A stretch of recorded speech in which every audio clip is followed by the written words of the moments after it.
નમસ્કાર વાલા વિદ્યાર્થી મિત્રો, આજે આપણે જોવાના છીએ ધોરણ 9 અસાઇનમેન્ટ સોલ્યુશન 2024માં વિષય વિજ્ઞાન બરાબર. અસાઇનમેન્ટ સોલ્યુશન વિભાગ સી, વિભાગ એ અને વિભાગ બી ઓલરેડી મુકાઈ ગયો છે, ત્યાં જઈને તમે જોઈ આવો છો બરાબર.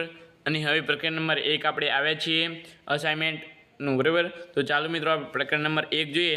આપણે વિભાગ ડી પ્લસ આદર્શ પ્રશ્નપત્રનું સોલ્યુશન પણ જોવાના છે. તો ચાલો મિત્રો આપણે વિભાગ સીના પ્રકરણ નંબર 1ના આઈએમપી પ્રશ્નો જોઈએ બરાબર. તો ચાલો મિત્રો જોઈએ આપણે આઈએમપી પ્રશ્નો આવે. તો અહીં મિત્રો તમને પ્રકરણ નંબર 1નો પ્રથમ પ્રશ્ન છે ઘન અવસ્થાના ગુણધર્મો દર્શાવો. બીજો પ્રશ્ન છે પ્રવાહી અવસ્થાના ગુણધર્મો દર્શાવો, એટલે કે જણાવવાના છે બરાબર. અને ઉનાળામાં કેવા કપડાં પહેરવા જોઈએ, શા માટે? 3 એ 3 ખૂબ જ ઇમ્પોર્ટન્ટ છે મિત્રો. ઉનાળામાં કેવા કપડાં પહેરવા જોઈએ એ તો માત્ર 2 માર્ક્સનું જ છે, પરંતુ તમને 3 માર્ક્સમાં અહીં મૂકેલો છે, એ સારું કહેવાય તમારા માટે બરાબર. ઘન અવસ્થા અથવા પ્રવાહી અવસ્થા અથવા પ્લસ વાયુ અવસ્થા, 3માંથી ગમે તે એક અવસ્થા જો પ્રકરણ નંબર 1માંથી પૂછાયો હશે પ્રશ્ન, તો આ 3માંથી ગમે તે એક પ્રશ્ન 100% ગેરંટી મારીને હશે તમારી બરાબર.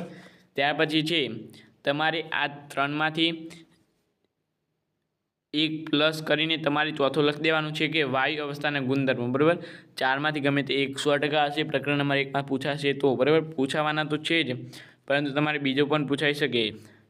ત્યાર પછી છે કે તમારે એક પાર્ટીમાં તમારું શર્ટ પહેરીને જવું છે, પરંતુ સમસ્યા એ છે કે તે ભીનું છે, તો તમે આ સમસ્યાના નિવારણ કરવા માટે કયા કયા પગલાં ભરશો? તો એમાં તમારે 4 પ્રકારના પગલાં ભરવાના રહેશે. એ 4 પ્રકારના પગલાં તમે લખી દેશો એટલે 3 માર્ક્સ તમારે રોકડી આવી જશે. 5 નંબર છે બરાબર, ધ્યાનથી જોજો.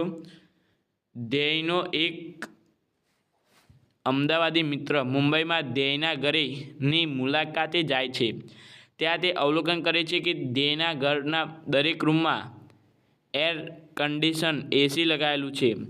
તે ધ્યેયને સલાહ આપે છે કે વીજળીની બચત કરવા માટે એર કન્ડિશનના બદલે વોટર ફ્લુઅર લગાવવું જોઈએ. ધ્યેય તેને કહે છે કે અહીં વોટર ફ્લુઅર અસરકારક નથી. નીચેના પ્રશ્નોના ઉત્તર આપો. એમાં તમારે 2 પ્રશ્નો છે. દરિયાઈ વિસ્તારમાં વોટર કુલર શા માટે અસરકારક નથી? અને બીજો છે પાણીનું બાષ્પીભવન બીજા કયા 2 પરિબળો પર આધાર રાખે છે બરાબર. તો આ તમારી 5 આઈએમપી પ્રશ્નો છે. ખાસ કરીને આ 5માંથી જ તમારે પૂછાતા હશે. આ 5માંથી જ તમારે એક આવશે બરાબર, અથવા 6માંથી તમને શું કીધે એ 6માંથી ગમે તે એક આવશે. આ તમારે ખાસ કરીને તૈયાર કરી દેવાના છે, કારણ કે એમાંથી જ તમારે આવતા હોય છે પરીક્ષામાં.